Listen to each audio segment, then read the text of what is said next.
Okay, cool. So if you are on TikTok, you can't possibly have made it this far without hearing about Hangcure. So today on this podcast, I've got the guys from Hangcure here with me. They have been absolutely smashing organic TikTok, which everybody wants to do. So I was hoping you guys might be able to tell us a little bit about your success in doing that and how you have really done so well with getting everybody on TikTok talking about Hangcure organically.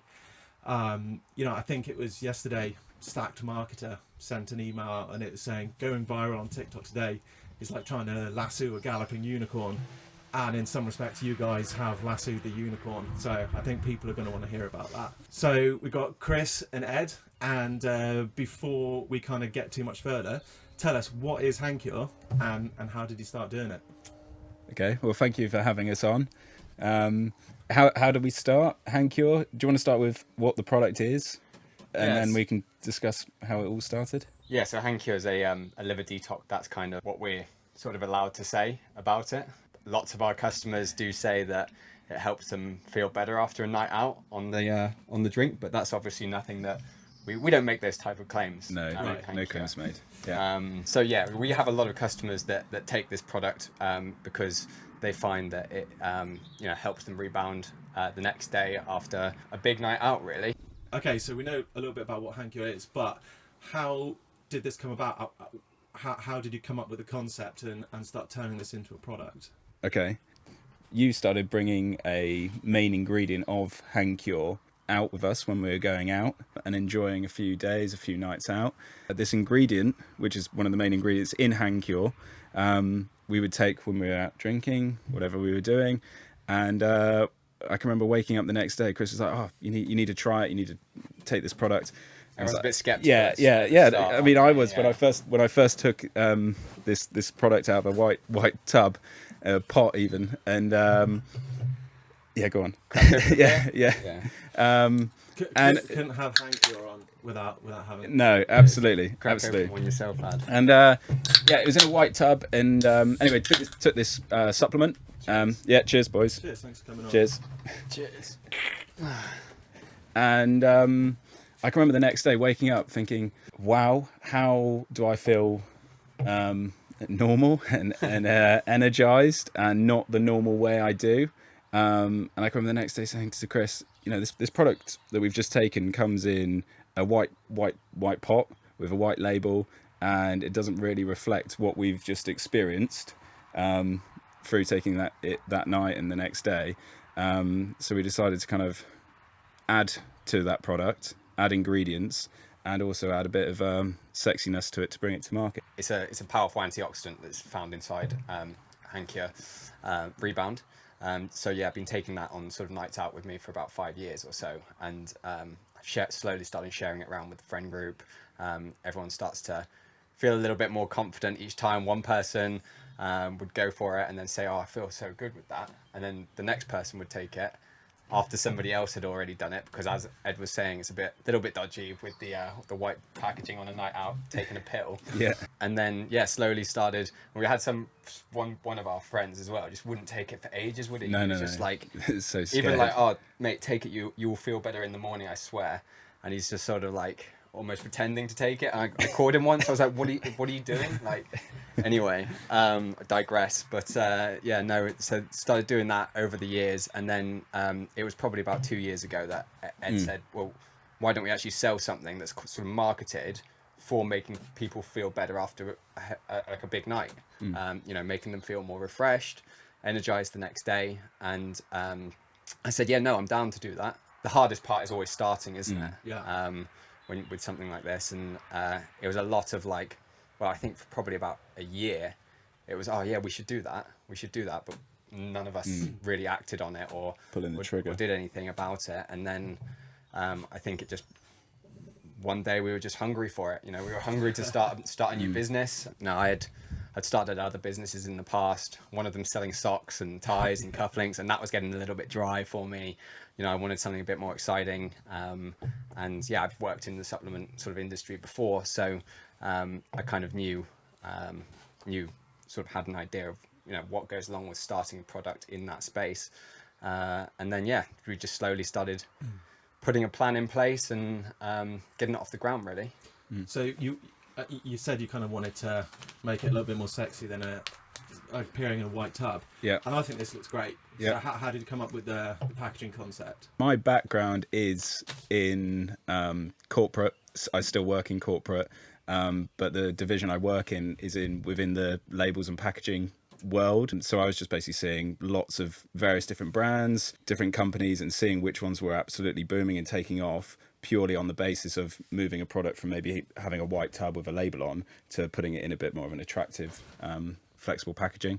And then, yeah, we just came up with the concept and... Remember there was these guys in the States called Mule Drinks. They had sort of something similar that had a kind of a gradient, but they sold sort of cans of drinks and things like that. Right. Saw that and I thought that would be pretty cool on a pouch.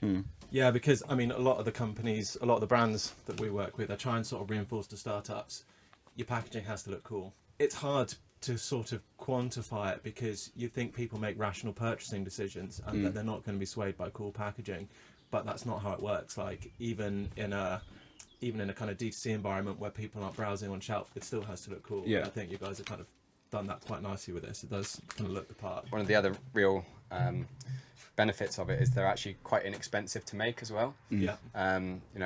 Companies, they know the value of packaging sometimes, but a lot of the time they spend a lot on that packaging to make it look cool and really kind of jump out and stand out against other competitors. But with the flexible packaging pouches, they're not too much to make.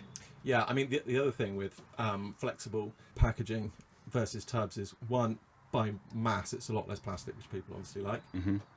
And two, it's an awful lot less to kind of store and warehouse and all the rest of it. You know, you can get 5,000 of those pouches in a reasonably large cardboard box. You get 5,000, in 75 ml plastic containers. It's a lot of warehouse space. So, and I think... more processes added as well with adding labels versus literally just receiving pouches. Boxes, popping boxes up. Yeah. So I think you'll see a lot more brands going down this route. So I'm not sure that everybody who's watching this is going to be immediately familiar with TikTok and how it works. So when I first started playing with it, I just didn't really understand the importance of the For You page and really how TikTok, people have used the expression democratize content. Whereas if you want to get your post seen by 3,000 people on Instagram, you need a 10,000 person following. Whereas on TikTok, you can have a following of 0 and still get 1 million views on your video. So that in itself has been a bit of a sort of paradigm shift for social media, because it means that you can do really well on that channel just through the quality of your content, not necessarily with your following. And the following will come if the content is good. But for a lot of brands, including myself, coming up with the content is challenging. But that's one of the things that I think is really cool with Hangcure. It's like it writes itself, it's so easy to make kind of cool stuff with this product. It's a great excuse when we're saying to our wives we need to go out and create some content, because obviously we can go out and enjoy ourselves at the same time. Yeah, hopefully they're not watching this, but no, absolutely. And I guess as well, kind of going back to the basis of it, finding a product which you enjoy and you love. Me and Chris enjoy dancing the night away. There. That's we love a boogie. Yeah. So it works for us because it just gives us more opportunities to do a bit of that, but also use the product we've created and have it work for us as well. Talk to people. Yeah. People say that TikTok's more of like the sort of Gen Z social media. And I think we're millennials, so I think for us it was sort of like one of those things. It's just for the sort of the Gen Zs, and we didn't get it either at the start. I think it's really you just didn't get it, but I think the sort of younger generation, they instantly get it.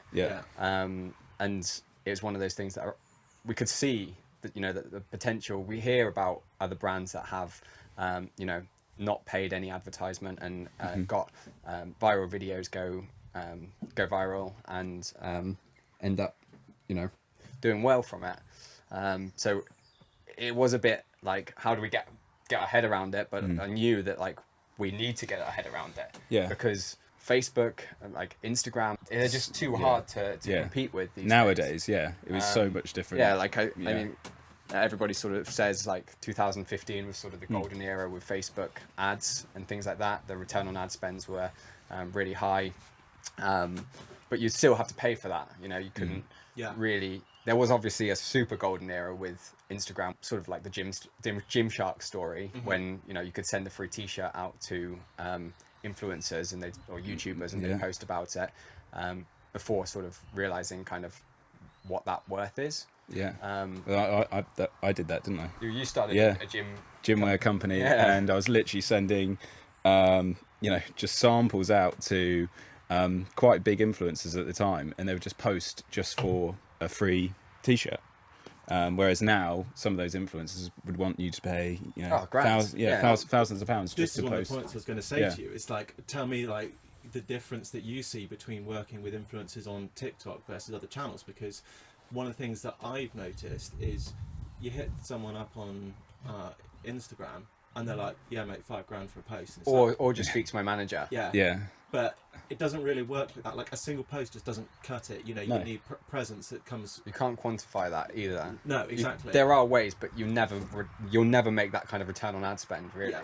But then I find that working with creators on TikTok is completely different. For a start, that the costs are way more reasonable, and a lot of the time they're not like, yeah, $5 grand for a post. They're like, okay, well, here's my fee. I'll make you a month's worth of content, and they make like a month's worth of kind of really kind of funny, engaging stuff.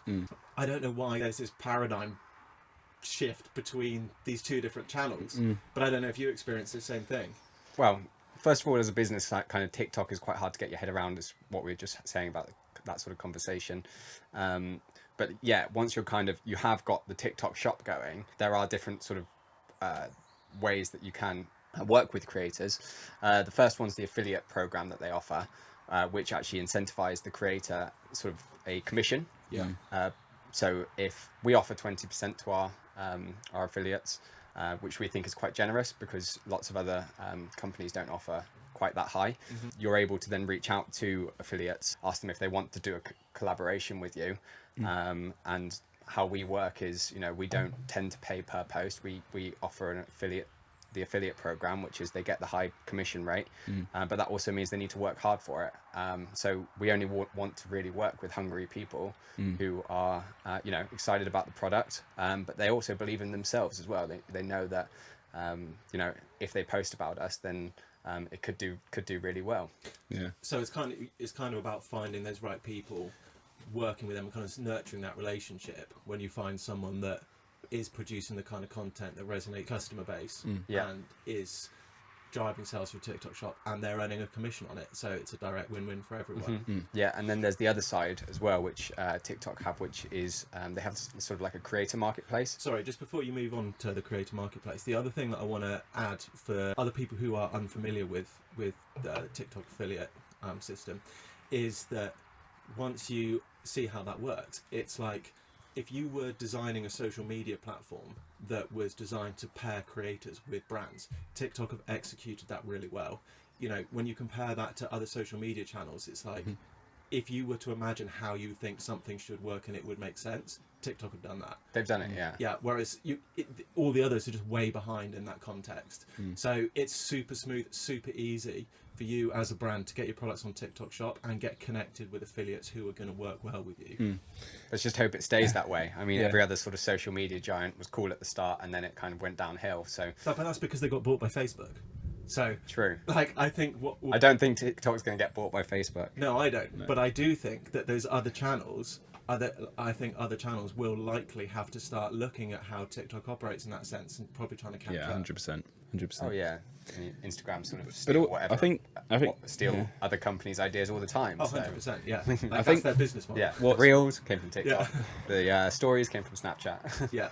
I think what's good as well about TikTok is the creators that are working with us. I think you need over 1,000 followers. Oh yeah, to become a sort of creator, where you can kind of tag products and things like that. I think it is, and earn a commission. I think you do have to have sort of a minimum 1,000 followers. Yeah, it's 1,000 followers. Yeah.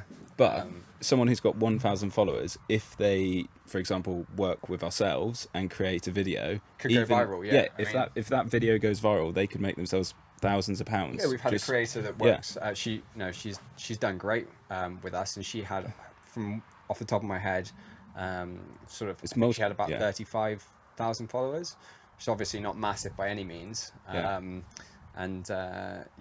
of her videos just sort of skyrocketed, hundreds of thousands of views, and Algorithm liked it. then she just, from that point, she would just naturally go and post more videos about it, and then a few more did very well with sort of another 1,000 views, and then her kind of following started to like know about us, through her, and And then she's one of our our best affiliates. We work with creators. Yeah. So everybody then that you work with are essentially all affiliates. You haven't done any kind of paid partnerships with content creators. And we have played around a little bit with the creator marketplace, I think it's called, and that is where creators can sort of put their kind of categories up there, and you can search by location, age, gender, and then you can reach out to them, and they also set a price per video, so they might have a minimum sort of a price of, say, £50, £100, some of them going up to £1,000, and then you can like create campaigns on there to say we want to run a campaign, these are the kind of things that we want to talk about or we want the creators to talk about in the campaign, and then you can invite them to that campaign and offer them a price per video, and then it's up to them if they accept that proposal or not. And then if they do, then they have to create the video, and then we get to sort of assess the video. So TikTok is sort of like an escrow service so they're getting paid, but once the video has been posted, and it's all kind of done through the program, which is really cool. So you've essentially done all of your creator partnerships through the kind of TikTok platform itself. Yeah, we haven't worked with agencies and things like that. One of the things that we've experimented with is there's a couple of places, like there's a few kind of paid Discord channels, which are a really good place that you can get matchmaking done between brands and content creators, but it kind of takes place outside of the TikTok ecosystem. I found that is pretty good. We found a couple of creators on there who they work hard, man. Like he's probably never going to watch. You want to get us on this Discord after this? I'll show you how to do it, man. Yeah. But like if he's watching this, there's one this lad we've done a few with, this lad called Kareem, man. He puts in loads of effort to always be trying to come up with something that's kind of entertaining. It's funny as well, because the approach that we took was, people say to you, okay, but is it going to be on brand? You kind of got to steer these people to do very specific things. But I've seen the kind of counter argument to that. I can't actually remember who was saying this. It might have been Oliver Bricato from Tabs Chocolate, or someone was saying, like, don't do that, because the people that you're approaching, they do well on TikTok already, because they have a specific way of doing things which is engaging. Exactly. So they know their loose. audience. They know their audience, and they know how to create things for their audience. Exactly. So you kind of got to just let them do it in a way. Like, so we do use the marketplace to sometimes guide them on some sort of things that they can and can't say. We have food supplements, so we are sort of bound to certain kind of claims and regulations and things like that as well. So we kind of guide them on what they can and can't say there. But you're absolutely right, and Oliver's right as well. It's kind of just got to let them do their thing. You think cut them loose and just see what happens? Yeah, why not? Yeah. That's what we've done. Yeah, cast a wide net. Yeah, like some of them I was watching, I was like, ooh, this is not what I had in mind. But like, I'm still laughing watching them, so I'm like, okay, then it's working, So Yeah, I mean, we have that a lot, where we're thinking, oh geez, we can't make those claims, but that's not us making those claims. That's creators. They've experienced the product in a way that we can't say. They're talking about their personal experiences. Yeah, they're talking about their sort of personal experiences, which is kind of good for us as well, in a way, because they can kind of make claims that we can't as a brand. But the other thing is, I think that's nice about a lot of that is that it's much more organic. They're not sitting there making claims. This is the problem with health claims. It's not like the same homogenous, boring contributes to normal maintenance of bone mass. It's just like, these are people who are doing things, who are talking about their experiences. They're talking using the product, about like how they feel, and all of that stuff is much more powerful. But like you say, it does require a little bit of bravery just to kind of cut them loose, because they could say anything. And I think that also comes down to the type of, like, yes, brand, but also product as well. And so you wouldn't have certain brands or products doing that type of cut them loose and see what happens. Well, would you? we have it where people can request a sample request. So could you imagine if like Louis Vuitton like had the sample request Yeah. and they had the affiliates like requesting, you know, anyone with 10,000 followers can request, you know, and then they start talking about, you know, their brand in a way that they don't want Yeah, them to yeah, talk about. 100%. Yeah, so it depends on That's the brand a good and, point. you know, again, And the product. how established they are and the product and does anyone want a beer? Yeah. Yeah, go on. Yeah, that's an interesting point actually. Even for everything I'm doing, I always think like brand is everything, you know. But for some of those places where you're driving the majority of the value in your product proposition is brand. You know, a $10 T-shirt from, you know, you can buy it at any high street store. There's a $1,000 T-shirt from some high-end couture brand. It's the same T-shirt. The whole brand proposition has to be so tightly dialed in.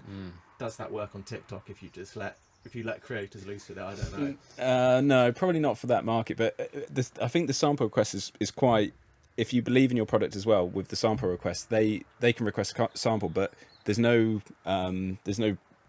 you know set standard that they have to say, oh, your product's great. No, You know, exactly. If they don't get so on they- well with your product, then they can say, They can oh, say, it didn't "Don't work buy well this for me or product, it whatever. didn't work well for me." But this Yeah. is what's worked well for us is.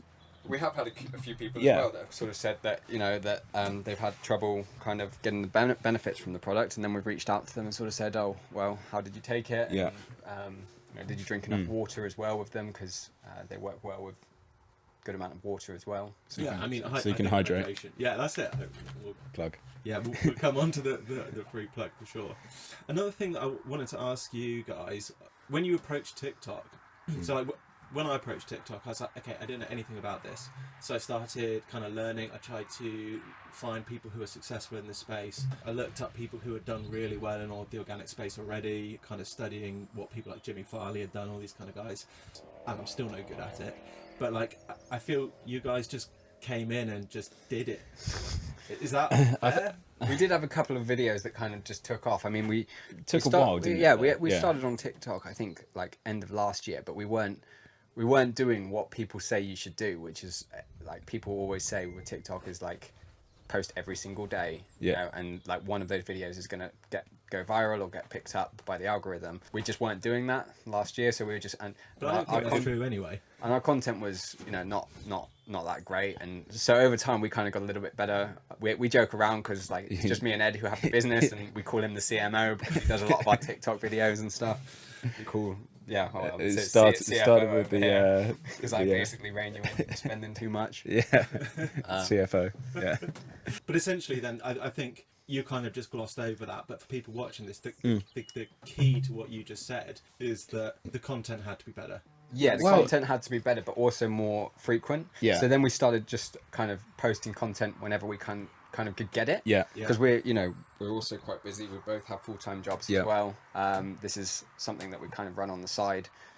So we couldn't, be spending all day, every day creating content. It was Yeah. like on a weekend we try and And get some content and then post it. The first video that went viral literally took us 5 minutes to create. Oh yeah. So we said to our friend Charlie, we said, "Oh, Charlie, it was Friday drinks, wasn't it? And we went for a couple of beers at the pub. Ended up creating a video within 5 minutes while we were sat there. Literally posted it.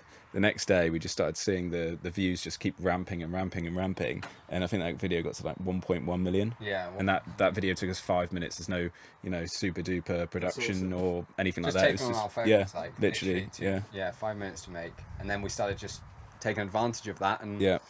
obviously then the algorithm had said, oh, these guys are creating some cool content, people like it, people are commenting, people are saving.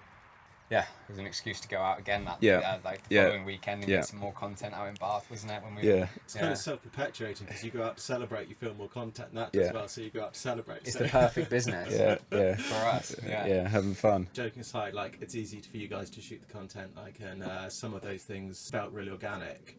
Why do you think other brands struggle to crack TikTok? I think that our product is very Yes, the product as well. it's very TikTok. It's a slightly I don't know. You might need. I think edit this. I was gonna say it's a bit controversial, but I don't want to say that. I think TikTok, It is controversial. Yeah, I think Yeah. TikTok is like the products that do well on TikTok. I think you can sort of see the results immediately. Yeah. So you might have like for example, like I don't think like a protein product would do very well on TikTok because people need to go to the gym, they need to take it for a long time, and then they might start seeing the results, but then they don't know if that's. But where if someone takes our product and feels better the next day after a long night out, that's sort of an immediate kind of. I think it's something. Having something different as well. Having something different. Well, I disagree with what you're saying there, because like the what it comes down to is, something that might take a little bit longer to see a tangible result from. It comes back to, what are you producing content about? So like, no one's going to go on and make a video saying, I went to the gym today, I made small gains, bro. Like, it's just boring. But they might talk about like recipe content, or they might talk about taste difference. Yeah. True. And it's how those creators are doing those things. It's not 100% the product. I agree with what you're saying about your product, but that's almost. It's either the product being different or how your content is different. Yeah. I think that's. And I think we kind of just got a little bit of the two. Yeah. You've kind of got like a perfect match of product in TikTok. The two just go together like hand in glove. Yeah. I don't know how you kind of like can talk about that. Like, how do you say that the product that product will do so well on TikTok? You kind of just know. Yeah. So you just know. Oh, that's a. It's like those what are those ice cream? The balls. Yeah, the ball. Are they called like moochies? Yeah, moochie balls. Little moons. Little moons. Little moons. Was that a TikTok? Yeah, they went viral on TikTok, and I don't know. It's just like, that product. Yeah, it's a bit different to your normal ice cream on TikTok, wouldn't it? Yeah. Well, there's like a couple of brands that it's hard to see how the brand is going to do well on a TikTok. Is it the right product match, whatever? But I can't remember what it's called. It's something Scrub Daddy, I think. Have you seen this? Oh, is that the soap? No, that's another one. Yeah, which that's I can't remember. crazy. Scrub Daddy. It's basically just like sponges you'd use for doing your washing up. Right. Like killing organic TikTok. Like, Well, okay. It's the content, then, isn't it? Yeah. No. Yeah. So I completely agree with you there. Actually, anybody who is watching this thinking, how did you do it? It's the answer to everything is the content. Like, you've got to make good content if you want to succeed on TikTok, and you can get into the kind of nuances of, okay, like, is the attention span longer than the first 3 seconds? So you get into like the next kind of tier of being served on the For You page and all that stuff. But like all of that is detail, whereas the kind of overarching thing is content's got to be engaging. It's got to captivate people. Yeah. And you've got to get it out there. Yeah. Yeah, because we weren't thinking about any of that when we created our 5-second video that got 1.1 million views. But that's the beauty of it, isn't it? It's like, I've spent so long sitting around thinking, oh God, how am I going to make this TikTok? How am I going to do this? How am I going to do this? And like, if I could capitalise on the amount of time I've wasted thinking about it, the guys who are doing it are just like, oh yeah, I just made a video, and it's done, and it's 20 seconds done, and they've got like 1 million views. Your first videos, you did that. Can you still like channel that creativity, or does it get harder as you go? Yeah, I think the hardest thing is just keeping up with the actual content. Our videos aren't doing as well as they did before when we first started the account. We had those kind of videos going viral. I think TikTok tightened up their guidelines a bit over the last few months, which is so you can't show any kind of alcohol in videos. Right, okay. So you can't show any alcohol now in any of your videos that you post. It kind of goes against their community guidelines. They don't want to promote drinking alcohol. So obviously, with our type of product, it's about feeling a bit fresher the next day after dancing the night away. And when you are dancing the night away, a lot of the time people are drinking alcohol. It's quite cool. People are obviously having a good time, and I think that's kind of what people wanted to see. And then we had a couple of videos kind of removed because of that. TikTok just said like violated the kind of community guidelines, so we had to take them down. So we have to be very careful. So now we feel like our content's not getting picked up by the algorithm as much as it once was.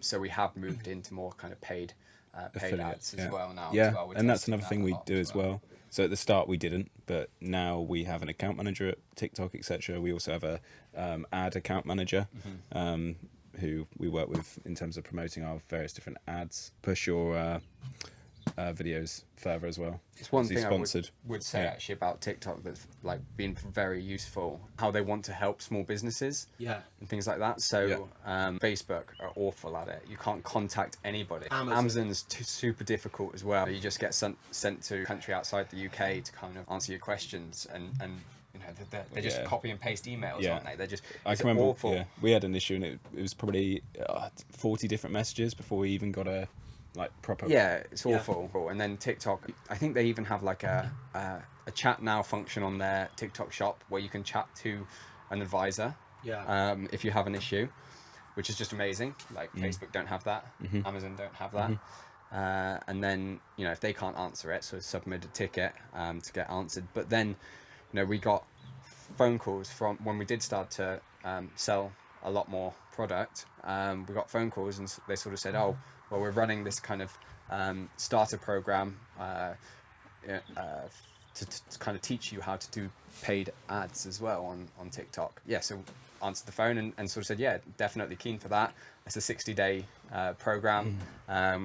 We got set up with a kind of mentor from TikTok based out in Dublin.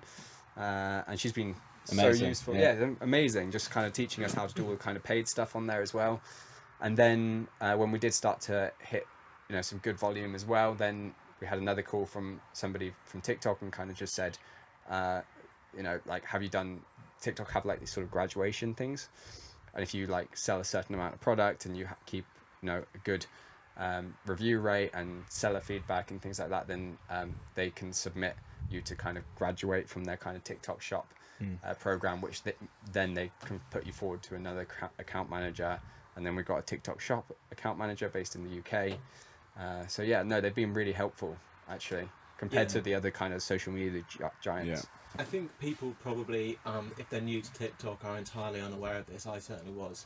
TikTok has an entire ecosystem there to support both content creators and brands.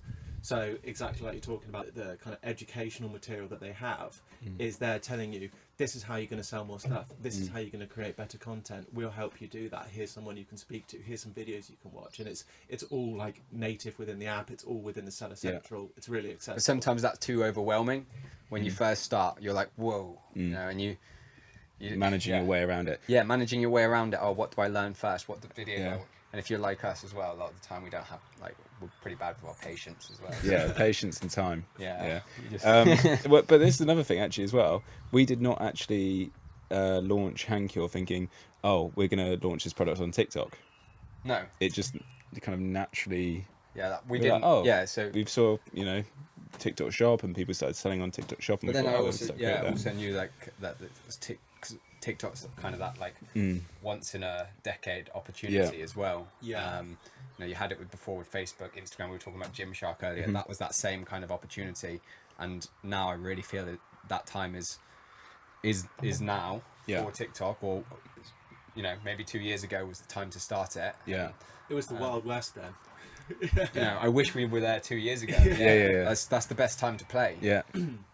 But yeah, no, I think it is that kind of opportunity now. Now there's a lot more kind of guidelines that we were talking about. You can't post certain videos and you can, yeah. So yeah, I think TikTok's quite a cool platform, and that's why I knew like we got to jump on this, because I don't want to miss the boat on this one.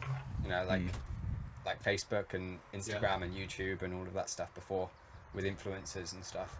Another thing I wanted to ask you about is, you know, you've got a product, it starts doing well. How did you guys kind of manage the back end of that? Because that's kind of a really important part of this. With TikTok Shop, you can have integrations there, so like it will plug directly into your Shopify store, for example. So that means that it's kind of easier to automate what you're doing. It's very easy to be in a position where you create a viral video kind of by chance, it goes wild, does 200 orders, you haven't set any of that up, and you're suddenly manually having to process 200 orders. So how did you guys kind of deal with this? Well, first, I think when we started selling on TikTok Shop, we actually didn't know that we'd sold any. I can remember. We sold like 7 or something, and we didn't even know. We didn't know because like usually when you sell like get notified. Amazon or whatever, you get notified. Shopify, you get notified in your email box that you sold a product. You need to dispatch it. I think I was just over yours one evening, and then we saw, oh, got 7 sales in there from TikTok. And then, but they have an expiry date as well, so you have to dispatch. Obviously, you've got to meet good fulfillment practice, so you need to dispatch that within a certain time period. I think it's like 4 days or something. Right. And then it was like, you have like a couple of hours to dispatch these orders, otherwise your like bad fulfillment like rate goes up. And I was like, oh crap. I think this was the early days when we were literally rushing to the post office the next day. Rushing off to the post office, and then from that point, I think we were like, we got to figure out a way to, you know, automate this, because we don't have time to write things out and drive to the post office and ship it. So so thankfully you as our manufacturer also offer fulfillment services, which is, you know, perfect for us. A game changer for us, where we still have our kind of full-time jobs. If we didn't, if you were doing this and you did not have, for example, the software, like a 3PL or something, we use Aftership. Yeah, that's which is amazing software, which links into the Shopify, and then obviously you guys fulfill. If you guys weren't fulfilling our product, for example, we would be scuppered, because we would just have, well, as the product has gone viral, scaling quite nicely, we would just not be able to keep up with the orders. There's other 3PLs out there though, mate. Okay, but there aren't that are attached to the same manufacturing site, so we're not spending you know, money on shipping it from there to there. It just is sort of like a one-stop shop, which is just fantastic for us. Yes, you guys are really a kind of prime example of what our service offering is, for people who are watching this don't know. So we can take a product concept through from, you know, a scribble on a bit of paper. We can do all the NPD, we can do all the compliance, regulatory, manufacturing, warehousing and fulfillment, so that, you know, the brand owners can focus on the brand and doing the kind of other side of things. So it's a complete end-to-end product offering in that sense. And I think, you know, I don't want to put words in your mouth, but I feel like when some of those things started ramping up, or when you've kind of had problems, that's been kind of useful for you guys. Yeah, 100%. There's been a few times where we've had panic modes, haven't we? Well, yeah, because, you know, sometimes if you were shipping to another 3PL from the manufacturer, you've got that time of like getting the pallets wrapped and then shipping that to the 3PL, then booking a slot with the 3PL, and then having it inbounded and ready to go. You know, that like Amazon is quick, and that's a week. Yeah. But a week on TikTok, when you get a viral video, I told you you've got like 4 days to dispatch these items, you've lost all that money. Yeah. So, you know, we were very, very lucky to have that all in place beforehand. Yeah. I think if we didn't, then we would be, you know, like you're saying, pretty well, scuppered. yeah, we would. Yeah. And we've had it a few times, but even with like Amazon and going out of stock on Amazon, for example, and that's the last thing you want as a business. Sometimes even their internal fulfillment to switching it from FBA to FBM, you know, and you guys offer that service as well, which has been useful for us as well. That's cool. Keep us going. Yeah. But like, sorry, just going back to what you were saying, is like, how does that kind of all link up and work? So you use ShipStation. Yep. ShipStation is easily kind of linked with Amazon, Etsy, Shopify, so that ShipStation links to our Shopify store. Unfortunately, TikTok doesn't link to Shopify. No. TikTok Shop doesn't link to Shopify, nor unfortunately does it link to ShipStation directly, which is kind of like, we had to get our head around that and work out how do we do that. And then we found a third-party app called Aftership. And they then link TikTok Shop to Shopify. Shopify links to ShipStation. ShipStation links to you guys. So there's like all these different links, but I did actually speak to our account manager at TikTok Shop and said, you know, are you looking to work, you know, to set something up directly with ShipStation? And I think they're working on it. Hopefully it kind of goes through. Okay, cool. So another thing I wanted to ask you about is, you see a lot of the time, if you look at a lot of the kind of little communities around TikTok and Twitter, all these kind of places where a lot of these people are active, there's a lot of people touting what they think is their strategy for a particularly successful TikTok, their formula for how they kind of create winning TikToks. Does Hangcure have one? Like, absolutely not. It is the one trial and error. Trial and error. I mean, you do see it a lot, like loads of people saying, oh, you need to do this in the first few seconds, and then you need to capture this, and then you need to... I'm sure it works well for them, but I don't have the time to. For us it's a bit more random. It's a bit more kind of random, I suppose. And I think just super powerful, just using the affiliates to talk about the product. You know, and let them do their own thing. You know, let them have a go with the product and see if it works for them, and, Yeah. and if it does, you know, they're more likely to say good things. So there's going to be people watching this thinking, man, Hangcure are killing it. What's the secret sauce? But there is none. That's the, you haven't I got think it. yeah, just keep going at TikTok. Well, it took us a while to actually take off. We were running the business for what, probably 8 to 10 months before But it didn't take that long for TikTok Shop to take off. No, it's true. Because we only sort of set TikTok Shop up, I think, in like January or February. And it was So March probably a that it just kind of few took months. off. Yeah. But yeah, like we were on TikTok back last summer, but we didn't Yeah. have the TikTok Shop. We didn't list the products on there, I think. Yeah. So yeah, but our TikToks weren't that good back then. Yeah, my fault. CMO. Yeah. I think also, Chris, you mentioned before, you also have a few sort of marketing strategies that you do sort of within. You have quite a lot of things where they sort of feed into each other. So you use kind of QR codes and stuff going out to people to try and drive further engagement, and you get them to message you, and you do some of those kind of things. So these are kind of little kind of almost micro marketing strategies within what you're already doing. So I don't know if you want to tell anyone about any of those things, or We won't go too far in depth on like, but I think the main thing is just really trying to interact with our community and our customers. Yeah. You know, and like those little answer. sort of kind of tips and tricks that we do are ways for us to, you know, get on a direct message with them. Yeah. Find out how you getting on with the product. You know, is it working for you? And they love that. And I think like from the responses that we've had from that, we're starting to do a lot more of that lately than we first did. Kind of because we actually have to. TikTok have also introduced, you know, certain restrictions if your kind of negative product review goes below a certain rate as well. So it's forced us to be better on kind of customer service. But like in a way, I'm actually really glad that they do that, because it forces us to interact with our customers. So we have, you know, people as well. Yeah, like it's basically easier for us to kind of just chat to them and see, you know, how they're getting on the product. Some of the stories as well is just so good as well. Yeah. That they kind of, they say, oh yeah, took it to 5 days in Benidorm. Never felt better. Like it's, and we've had some people that are just like raving hard fans from it as well. And we wouldn't have known that if we weren't able to kind of interact with them. Yeah. So that's really nice as well, actually. Like We also hearing that the product works integrated the subscription model as well fairly recently, and that's building up quite nicely. Yeah, slowly. Yeah. We're hoping that will be a big part of our business going forward in the future. Yeah. Do you sell more through TikTok Shop or more through your website? It's about 50% Amazon. Yeah. 30 to 40% TikTok Shop, and then kind of 20% direct. Because we don't currently do Google ads or Facebook ads.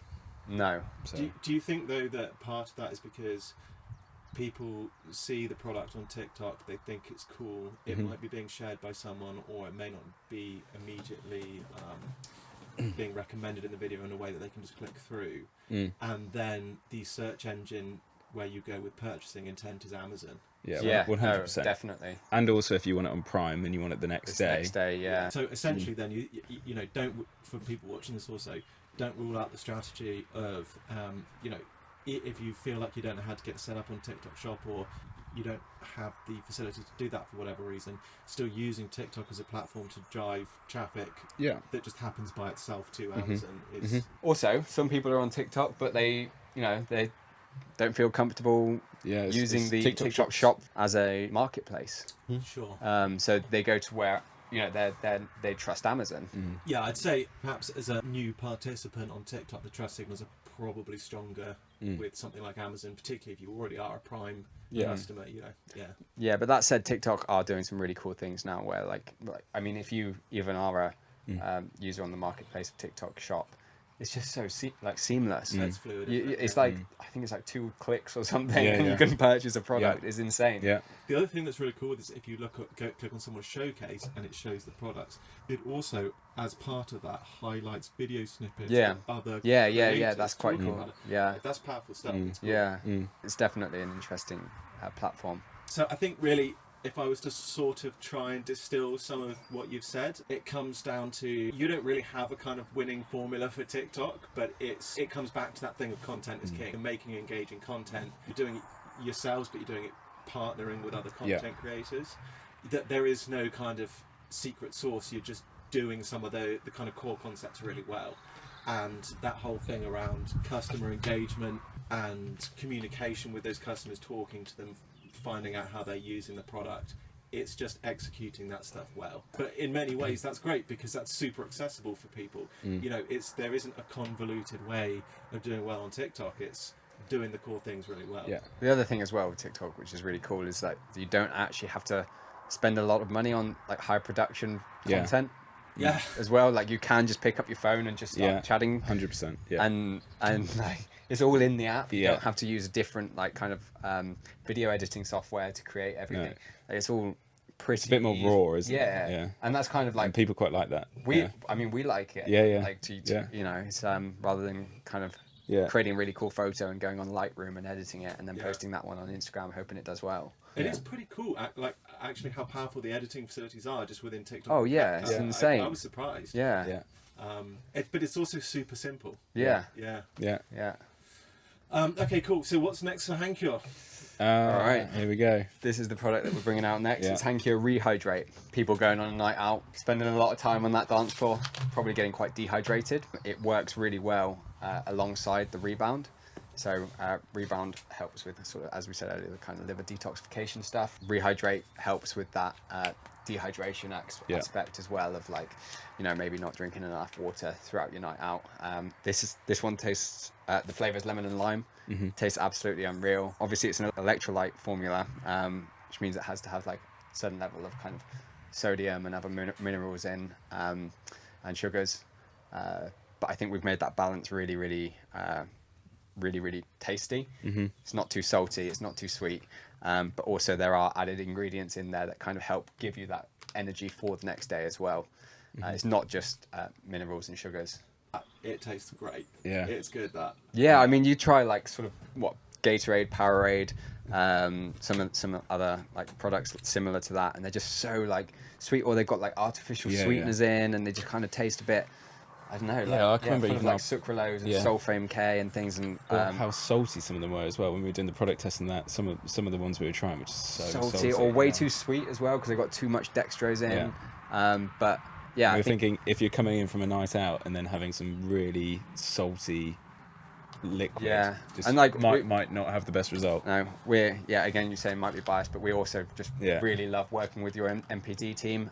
She's extremely like knowledgeable and kind of clued up on all things supplements, and when I asked her to kind of formulate something here, she said, oh well, that's going to be quite difficult because electrolyte, you have to meet a certain criteria of like, which means like you have to have a certain amount of like minerals to sugar content to like water content, so you have to kind of like, she had to get a kind of chemistry hat on and work it all out for us, and in the end she actually said like that you can have like hypertonic, hypotonic, isotonic drinks, and like the hypotonic is different to the hypertonic and the isotonic, with the kind of like distribution of minerals and sugars.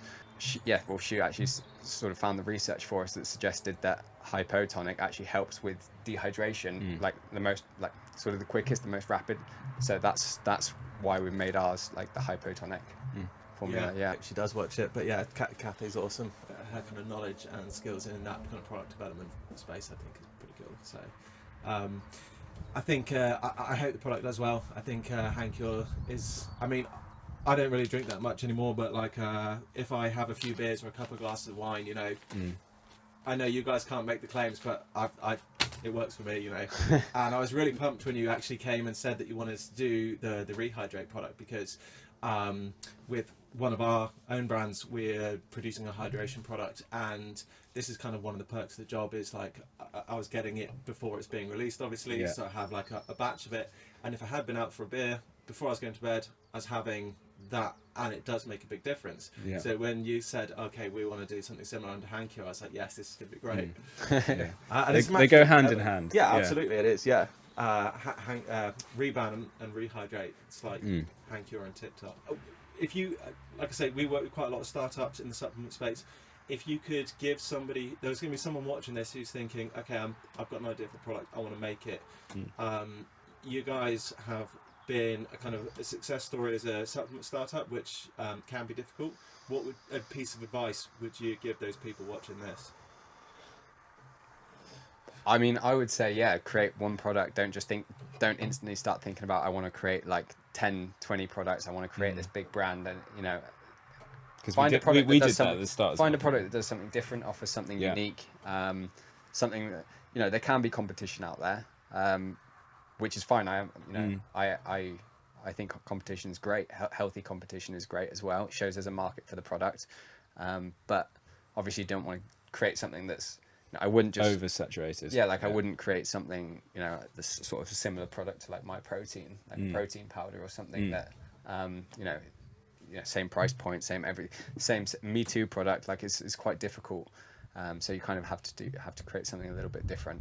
And that's not to say that there isn't still ways of finding differentiation in the protein space. But No, because the content. Yeah. If you can execute the content correctly, yeah. Sure, but I think the point is that you're saying you've got to be confident in the nuance of your product. You've got to be doing something that you know is going to set it apart from.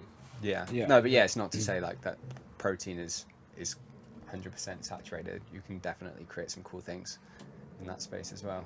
Cool. Well, thank you guys for coming on and doing this. It's been really interesting talking to you. I hope anybody that actually does watch this, because it's probably not going to be many people, but I hope anybody that actually does watch this has been able to pick up a couple of snippets that they found useful from talking to you.